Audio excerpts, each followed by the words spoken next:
Қалың ұйқыдағы қаланың тыныштығын, оның сыпырғышының сыбдыры ғана бұзады. Ол тасада жүріп, миллиондаған жанның таңына тазалық пен шуақ сыйлайтын беймәлім кейіпкер.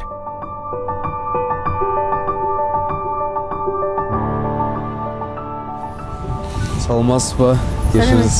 Сізді наурыз айында халықаралық әйелдер күнімен құттықтағымыз келеді. Сізге арнайы міне жасалған сыйлығымыз бар. Осыны қабыл алдыңыз.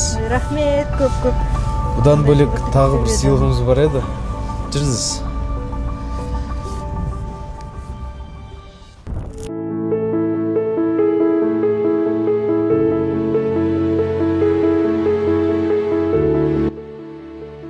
Қалың жұмыс киімінің тасасында үнемі бір жарып, құлпыруға асыққан нәзік гүлдей әйел жаны жасырынып жатады.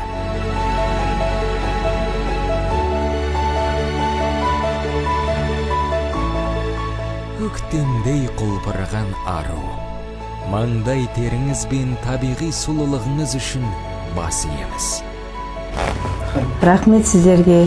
Өзімді ұмытып кеткендей екенмін. Осындай сыйлықтан кейін өзімді нағыз әйел екенімді сезіндім. Көп рахмет сіздерге.